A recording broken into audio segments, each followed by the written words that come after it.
ഈ ക്യാമറയൊക്കെ കാണുമ്പോൾ നമ്മൾ വിചാരിക്കും പഴുതടച്ച സുരക്ഷയാണ് നഗരത്തിലെന്ന്. പക്ഷേ ഒന്നുമില്ല. വൈദ്യുതി ചാർജ് അടയ്ക്കാത്തതുകൊണ്ട് ഇതൊക്കെ കട്ട് ചെയ്തിരിക്കുകയാണ്. കഴിഞ്ഞ കുറേ നാളുകളായി ഇതാണ് അവസ്ഥ. ഇതിൽ കൃത്യമായിട്ടുള്ള നടപടി ഉണ്ടാകുമെന്ന് പല ഘട്ടങ്ങളിൽ പറഞ്ഞെങ്കിലും ഒന്നും തന്നെ സംഭവിക്കാത്ത സ്ഥിതിയാണ് ഉള്ളത്.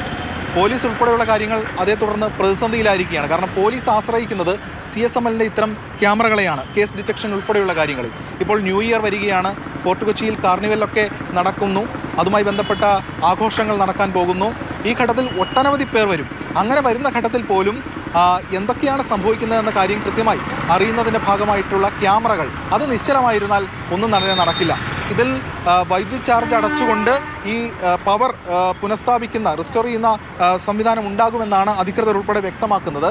എന്തായാലും പല ഘട്ടങ്ങളിൽ 11ഓളം പോലീസ് സ്റ്റേഷൻ്റെ പരിധിയിലാണ് കൊച്ചി സ്മാർട്ട് മിഷൻ ലിമിറ്റഡ് അവർ ക്യാമറകൾ ഘടിപ്പിച്ചത്. ക്യാമറകൾക്ക് കുഴപ്പമില്ല, പക്ഷേ ഇതിലേക്കുള്ള പവർ വിച്ഛേദിച്ചു.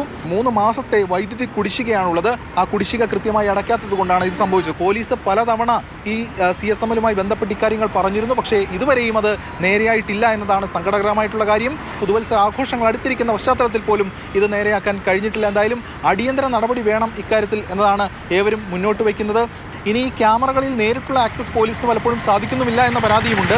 കാരണം അത് CSMലിന് തന്നെയാണത് എടുക്കാൻ കഴിയുക. പക്ഷേ എങ്കിൽ പോലും പോലീസിന് ഒരു പരിധിവരെ അതിൽ ഇടപെടാനുള്ള റൈറ്റുമുണ്ട്. എന്തായാലും ഇക്കാര്യങ്ങളൊക്കെ തന്നെയാണ് ഇപ്പോൾ നഗരത്തിൽ പ്രധാനമായും നിലനിൽക്കുന്നത്. ഇതിൽ അടിയന്തര പരിഹാരം വേണം എന്നതാണ് ഏറ്റവും പ്രധാനമായി ആവശ്യമായി ഉയരുന്നത്. ക്യാമറമാൻ ജോയ്സിയാറിനൊപ്പം എസ് ഷാഗിൻ, മാതൃഭൂമി ന്യൂസ്, കൊച്ചി.